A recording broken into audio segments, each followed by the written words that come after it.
जय हिंद दोस्तों, स्वागत है आपका हमारे YouTube channel VL Singh classes में। जो हम लोग इन्फ्लेशन चैप्टर पढ़ रहे हैं उसमें हम लोग पढ़ रहे हैं इफेक्ट्स ऑफ इन्फ्लेशन। ठीक है, जो आपका मुद्रास्फीति है उसका हमारे इकोनॉमी पे क्या प्रभाव पड़ता है। ठीक है, इसके पहले वाली वीडियो में हम लोगों ने 3 प्रभाव देखे थे, 3 इफेक्ट्स देखे थे इकोनॉमी पे।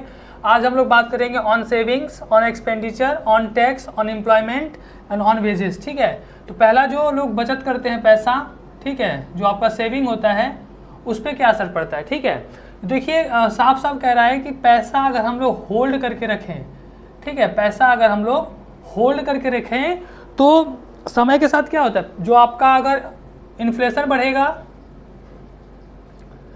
तो इन्फ्लेशन बढ़ने के साथ साथ ही जो पैसा होता है, जो मनी होती है, मनी की जो रियल वैल्यू होती है वो आपका कम होने लगेगा। तो मनी की जो रियल वैल्यू है वो आपका कम होने लगेगा। तो रियल वैल्यू कम होने से क्या फर्क पड़ेगा, आपका जो सेविंग होगा वो नेगेटिव में जाएगा। कहने का मतलब पैसा अपना वैल्यू समय के साथ खोता चला जाएगा। इसीलिए ज़्यादा से ज़्यादातर लोग क्या होते हैं कि पैसे को कम अपने पास रखना पसंद करते हैं और ज़्यादा से ज़्यादा जो पैसा होता है वो लोग वो बैंक में जमा करवा देते हैं। बैंक में जो उनका सेविंग अकाउंट होता है उसमें वो लोग जमा करवा देते हैं। इससे क्या होता है कि एक तो उनका जो सेविंग अकाउंट होगा, जो पैसा होगा सेविंग, उसमें उनको इंटरेस्ट मिलेगा। ठीक है, इंटरेस्ट मिलता रहेगा और पैसे की जो रियल वैल्यू है वो आपकी बनी रहेगी, क्योंकि पैसा आपका बैंक में है तो उसकी जो रियल वैल्यू है वो आपका समय के साथ इन्फ्लेशन के साथ पैसे की रियल वैल्यू आपकी बढ़ती रहेगी और रियल वैल्यू बनी रहेगी। इससे क्या होगा कि पैसे की वैल्यू नीचे नहीं जाएगी। इसीलिए लोग क्या करते हैं कि जल्दी जल्दी लोग बैंक जाते हैं और पैसे को ज़्यादातर लोग डिपॉजिट करते हैं। इसीलिए इसे कहा जाता है सू लेदर कॉस्ट। ठीक है, ऑन सेविंग्स पे जो लोग पैसा ज़्यादा से ज़्यादातर लोग जो बैंक में जाके लोग जमा करते हैं, जिससे कि वो अपने पास कम पैसा रख सकें, जिससे कि जो पैसे की रियल वैल्यू है इन्फ्लेशन के बढ़ने के साथ साथ पैसे जो रियल वैल्यू है अपना खोता न चला जाए। इसीलिए लोग जल्दी जल्दी बैंक में जाते हैं पैसा जमा करने के लिए। इसी को कहा जाता है सू लेदर कॉस्ट। ठीक है, मतलब कि जूता जो है वो मतलब अपना घिसते रहते हैं, पैसा बार बार जाके जमा करते हैं बैंक में, जिससे कि कह सकते हैं कि जूता जो वो घिसना। ठीक है, तो ये आपका पहला है सेविंग्स। दूसरा है एक्सपेंडिचर। ठीक है, चाहे वो अगर हमें कोई सामान खरीदना हो या हमें कुछ इन्वेस्टमेंट करना हो, दोनों में पैसे आपका खर्च बढ़ता है। ठीक है, और जब इन्फ्लेशन बढ़ेगा, यानी कि जब आपका रेट ऑफ इन्फ्लेशन यानी कि मुद्रास्फीति की दर जब बढ़ेगी तो जाहिर सी बात है महंगाई आएगी, यानी कि चीज़ें महंगी होंगी।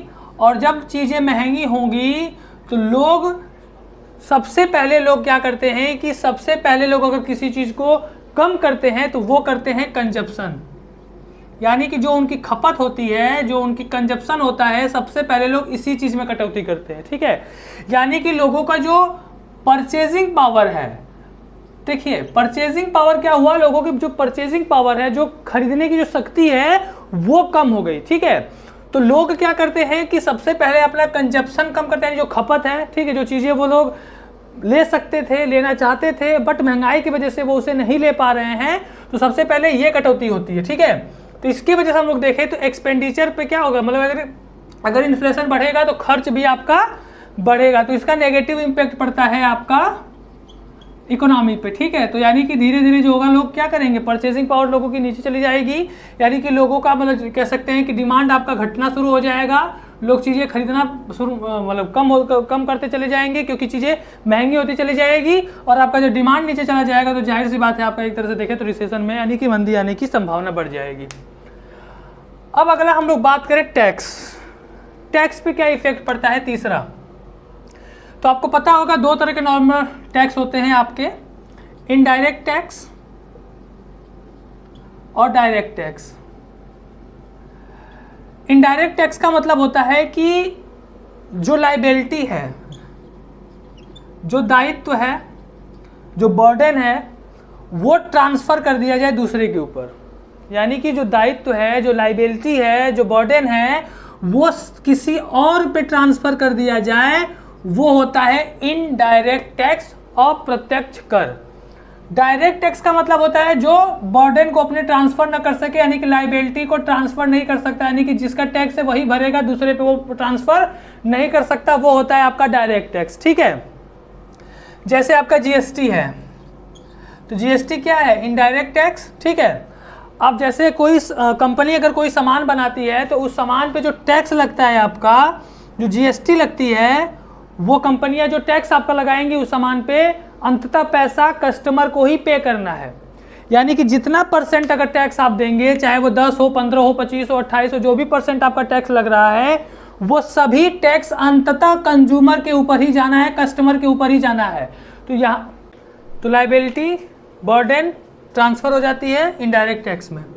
अगला है आपका डायरेक्ट टैक्स यानी कि प्रत्यक्ष कर, ठीक है। प्रत्यक्ष कर मतलब आप जो लायबिलिटी है, जो बर्डन है, वो किसी और पर ट्रांसफर नहीं कर सकते, आपको खुद ही उसे पे करना पड़ेगा। जैसे इनकम टैक्स, ठीक है, आपका जो इनकम टैक्स है ये आपका डायरेक्ट टैक्स में आता है, ठीक है, जिसके ऊपर लगाया जाता है वही उसे पे करता है, बर्डन ट्रांसफर नहीं होता, ठीक है। तो ये आपके दो अंतर पड़ गए। अब हम लोग बात करेंगे इनडायरेक्ट टैक्स पे क्या असर पड़ता है। अब जाहिर सी बात है, अगर इनडायरेक्ट टैक्स है तो अगर आपका महंगाई बढ़ेगी तो जो आपके जो कोई भी सामान होगा, कोई भी वस्तु होगी, वो भी आपकी कॉस्ट, उसकी भी कॉस्ट मतलब कह सकते हैं कि महंगी होती चली जाएगी।